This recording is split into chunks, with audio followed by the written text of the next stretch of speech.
नमस्कार। आज एक बड़े दिलचस्प कहानी पर बात करते हैं। नाम है कड़वे पात्र की कहानी। ये एक ऐसी कहानी है जो हमें बाहरी कर्मकांडों और अंदर की सफाई यानी आंतरिक शुद्धि के बीच का फर्क बड़े अच्छे से समझाती है। अच्छा, इस कहानी को समझने के लिए ना एक बहुत ही सरल सी मिसाल से शुरू करते हैं। सोचिए, एक गंदा बर्तन है।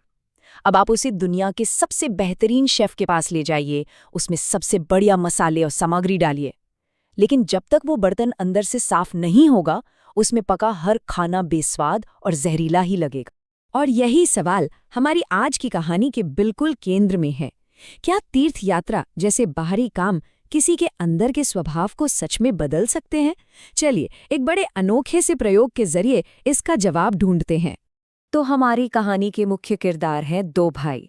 दोनों का जीने का तरीका और स्पिरिचुअलिटी यानी आध्यात्मिकता को देखने का नजरिया बिल्कुल अलग है, और कहानी का सारा मजा यहीं से शुरू होता है।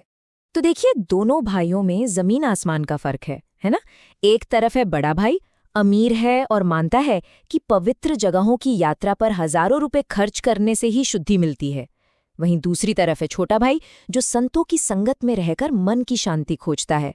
एक का ध्यान पूरी तरह बाहर के काम पर है, तो दूसरे का अंदर की सफाई पर। अच्छा, हम कहानी में आगे बढ़े उससे पहले इस कहानी के एक बहुत जरूरी किरदार से मिलते हैं, कमंडल से। ये सिर्फ पानी का एक बर्तन नहीं है, ये एक प्रतीक है, एक सिंबल है जिसके जरिए हम एक बहुत गहरा सबक सीखने वाले हैं। तो होता ये है कि जब बड़ा भाई छोटे को तीर्थ यात्रा पर चलने के लिए कहता है, तो छोटा भाई मना कर देता है। पर वो अपनी जगह अपना कमंडल देते हुए ये बड़ी दिलचस्प बात कहता है। उसका मानना था कि सच्ची आस्था के लिए शरीर का वहां होना जरूरी नहीं है, और उसकी श्रद्धा किसी और चीज में है। और बस यहीं से बड़े भाई के नजरिए की एक बड़ी परीक्षा शुरू हो जाती है। एक कमंडल 6 महीने की लंबी तीर्थ यात्रा पर निकल पड़ता है। और देखिए, ये कोई छोटी मोटी यात्रा नहीं थी, पूरे 6 महीने। वो कमंडल देश की सबसे पवित्र जगहों से गुजरा, हरिद्वार से लेकर काशी तक। बड़े भाई ने कोई कसर नहीं छोड़ी, ये पक्का करने में कि इस बर्तन को हर तरह का आशीर्वाद मिले। जरा बड़े भाई की भक्ति देखिए। वो खुद गंगा में एक डुबकी लगाता तो कमंडल को 10 डुबकियां दिलवाता। पुजारियों को पैसे दिए ताकि कमंडल को सीधा मूर्तियों के चरणों में रखा जा सके। उस पर चंदन का लेप लगाया गया। मतलब हर वो बारी रस्म निभाई गई जो मुमकिन थी। 6 महीने बाद जब बड़ा भाई वापस लौटा तो वो बड़े गर्व से भरा हुआ था। उसने छोटे भाई से कहा कि ये कमंडल तो अब मुझसे भी ज्यादा पवित्र हो गया है, क्योंकि इसने तो भगवान राम, कृष्ण और विश्वनाथ के चरणों को छू लिया है। तो प्रयोग पूरा हो गया। कमंडल ने सबसे पवित्र यात्रा कर ली, उसे हर तरह से धन्य किया गया। पर सवाल ये है कि क्या वो सच में अंदर से बदला? क्या वो शुद्ध हुआ? अब जश्न मनाने के लिए छोटा भाई कमंडल का ऊपरी हिस्सा काटकर उसमें पानी भरता है और अपने बड़े भाई को पीने के लिए देता है। अब सच सामने आने वाला था कि इस लंबी तीर्थयात्रा का असल नतीजा क्या निकला। और जैसे ही बड़ा भाई एक घूंट पीता है, एक भयानक, ना बर्दाश्त होने वाली कड़वाहट उसके पूरे शरीर में फैल जाती है। वो घिन से कमंडल को एक तरफ फेंक देता है। नतीजा बिल्कुल हैरान करने वाला था।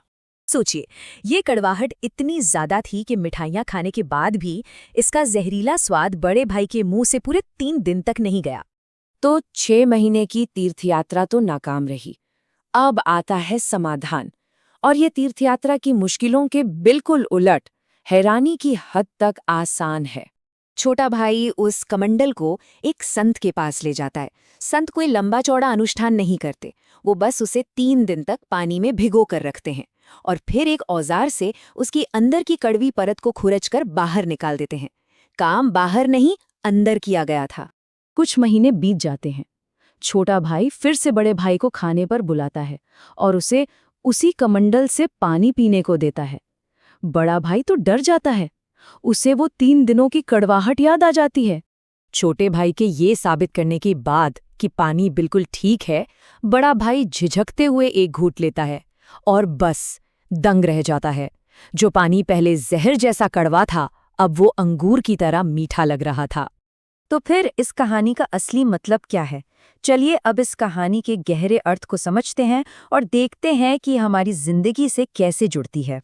ये है इस कहानी का पूरा सार, देखिए, कमंडल है हमारा मन, उसके अंदर की कड़वी परत हमारे बुरे गुण हैं, लोभ, अहंकार, गुस्सा।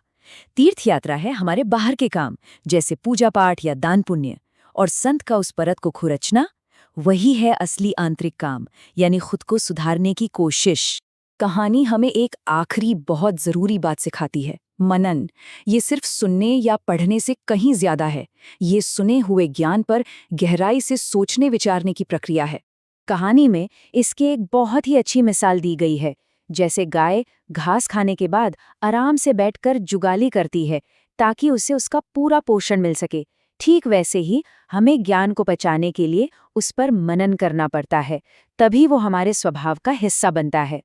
और यही इस पूरी कहानी का सबसे जरूरी सबक है। जब तक हम अपने मन के अंदर की कड़वाहट यानी अपने बुरे गुणों को साफ नहीं करते, तब तक दुनिया की कोई भी बाहरी यात्रा या कोई भी कर्म हमें सच्ची और हमेशा रहने वाली शांति नहीं दे सकता। और आखिर में ये कहानी एक सवाल छोड़ जाती है, हर किसी के मन रूपी कमंडल में वो कौन सी कड़वी परत जमी हुई है, और उसे खुरचकर साफ करने के लिए कौन सा अंदरूनी काम करने की जरूरत है। ये सोचने वाली बात है।